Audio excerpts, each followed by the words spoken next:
নমস্কাৰ, study with পিপিৰ নতুন এটা ভিডিঅ'লৈ সকলোকে পুনৰবাৰ স্বাগতম জনাইছোঁ। আপোনালোকে ইতিমধ্যে আমাৰ ভিডিঅ'সমূহত যথেষ্টখিনি মৰম দিছে, তাৰ বাবে প্ৰথমতে সকলোকে ধন্যবাদ জ্ঞাপন কৰিছোঁ। আজি আমি অসমৰ ভূগোল অৰ্থাৎ আছাম জিঅ'গ্ৰাফীৰ ৮ নম্বৰ খণ্ডটি আপোনালোকলৈ আগবঢ়াই দিছোঁ। তেতিয়াহ'লে বলক প্ৰথম প্ৰশ্নটোলৈ আগবাঢ়ি যাওঁ। প্ৰথম প্ৰশ্নটো আছে, 2011 চনৰ লোকপিয়ল মতে অসমৰ পুৰুষ মহিলাৰ অনুপাত কিমান? অপশ্যনত আছে ক 957, খ 958, গত আছে 890, ঘত আছে 858। উত্তৰটো হ'ব খ 958। ঠাউকতে এটা কথা কৈ থৈ যাওঁ, পুৰুষ মহিলাৰ অনুপাতনো কি? 1000জন পুৰুষৰ বিপৰীতে যিমান মহিলা থাকে তাকে পুৰুষ মহিলাৰ অনুপাত হিচাপে গণ্য কৰা হয়, অৰ্থাৎ ছেক্স ৰেচিঅ' বা লিংগ অনুপাত বুলি গণ্য কৰা হয়। অসমৰ পুৰুষ মহিলাৰ অনুপাত সৰ্বনিম্ন ডিমা হাছাও জিলাত, এই কথা মনত ৰাখিব, আৰু অসমৰ পুৰুষ মহিলাৰ অনুপাত সৰ্বোচ্চ বাক্সা জিলাত, এই কথাও আপোনালোকে মনত ৰাখি থ'ব। আৰু যদি আমি ভাৰতৰ ক্ষেত্ৰত চাওঁ, 2011 চনৰ লোকপিয়ল মতে ভাৰতত পুৰুষ মহিলাৰ অনুপাত 943, এই কথাও আপোনালোকে মনত ৰাখি থ'ব। এই খণ্ডৰ 2 নম্বৰ প্ৰশ্নটি হৈছে, 2011 চনৰ লোকপিয়ল মতে অসমৰ সাক্ষৰতাৰ হাৰ কিমান? অপশ্যনত আছে ক 72.19%, অপশ্যনত আছে খ 70%, গত আছে 74%, ঘত আছে 67%। উত্তৰটো হ'ব অপশ্যন ক 72.19%। আৰু পুৰুষৰ হাৰ হৈছে 77.85%, মহিলাৰ হাৰ হৈছে 66.27%। হয়তো বৰ্তমান ইয়াৰ তাৰতম্য ঘটিছে, যিহেতু এয়া 2011 চনৰ লোকপিয়ল অনুসৰি আমি আপোনালোকক ডাটাসমূহ দিবলৈ চেষ্টা কৰিছোঁ। যিহেতু আপোনালোকে গম পায়, ভাৰতৰ প্ৰত্যেক 10 বছৰৰ মূৰে মূৰে লোকপিয়ল হয়। 2011 চনৰ পিছত 2021 চনত লোকপিয়ল হ'ব লাগিছিল, কিন্তু কৰোণাৰ কাৰণে বৰ্তমানলৈকে আমাৰ ডাটাসমূহ ওলোৱা নাই। সেই 2021 বৰ্ষৰ ডাটাসমূহ ওলালে আমি আপোনালোকক সেইসমূহো জনাবলৈ চেষ্টা কৰিম। আৰু সাক্ষৰতাৰ হাৰ অনুসৰি সৰ্বনিম্ন ধুবুৰী জিলাত, এই কথা আপোনালোকে মনত ৰাখি থ'ব, আৰু সাক্ষৰতাৰ হাৰ সৰ্বোচ্চ কামৰূপ মেট্ৰ' জিলাত, এই কথাও আপোনালোকে মনত ৰাখি থ'ব। এই খণ্ডৰ 3 নম্বৰ প্ৰশ্নটি হৈছে, 2011 চনৰ লোকপিয়ল অনুসৰি অসমত কিমানখন গাঁও আছে?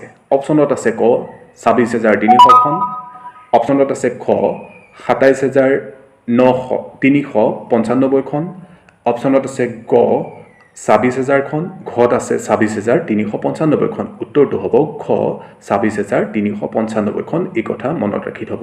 আৰু গাঁও পঞ্চায়ত আছে 2,202খন, এইটো আপোনালোকে মনত ৰাখি থ'ব, যিহেতু হৈ যোৱা যিকোনো পৰীক্ষাত এনেকুৱা ধৰণৰ প্ৰশ্ন অহা দেখা গৈছে। ভাৰতৰ মুঠ জনসংখ্যাৰ কিমান শতাংশ অসমত বাস কৰে? এই খণ্ডৰ 4 নম্বৰ প্ৰশ্নটো হৈছে, ভাৰতৰ মুঠ জনসংখ্যাৰ কিমান শতাংশ অসমত বাস কৰে? অপশ্যনত আছে 6.3%, খ 2.6%, গ 3.39%, ঘ 2.39%। উত্তৰটো হ'ব খ 2.6%, এই কথা আপোনালোকে মনত ৰাখি থ'ব। এই খণ্ডৰ 5 নম্বৰ প্ৰশ্নটি হৈছে, অসমৰ ৰাজ্যিক ফল কাজিনেমুক কেতিয়া স্বীকৃতি দিয়া হয়? অপশ্যনত আছে ক 2003 চনৰ 4 এপ্ৰিল তাৰিখে, খত আছে 2013 চনৰ 18 নৱেম্বৰ তাৰিখে, গত আছে 2024 চনৰ 13 ফেব্ৰুৱাৰী তাৰিখে, ঘত আছে 2024 চনৰ 1 জানুৱাৰী তাৰিখে।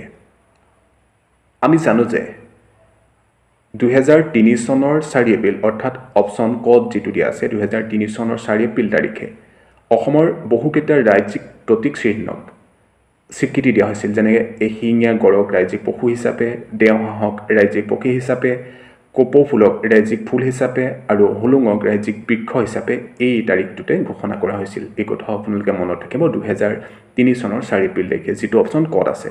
আৰু অপশ্যন খত যিটো আছে 2013 চনৰ 18 নৱেম্বৰ, এই তাৰিখটোত অ মোৰ আপোনাৰ দেশ গীতটিক ৰাজ্যিক গীত হিচাপে স্বীকৃতি দিছিল, এই কথা মনত ৰাখিব। তেতিয়াহ'লে 2024 চনৰ 13 ফেব্ৰুৱাৰী আৰু 2024 চনৰ 1 জানুৱাৰী, এই দুটাৰ ভিতৰতে কোনোবা এটা তাৰিখত অসমৰ ৰাজ্যিক ফল কাজিনেমুক স্বীকৃতি দিয়া হৈছিল। উত্তৰটো হ'ব অপশ্যন গ 2024 চনৰ 13 ফেব্ৰুৱাৰী তাৰিখে, এই কথা আপোনালোকে মনত ৰাখি থ'ব। এই খণ্ডৰ 6 নম্বৰ প্ৰশ্নটি হৈছে, নিম্নলিখিত কোনখন ৰাজ্যই অসমৰ সৈতে কম সীমা ভাগ কৰিছে? অপশ্যনত আছে ক অৰুণাচল, খ মেঘালয়, গ ত্ৰিপুৰা, ঘ ছিকিম।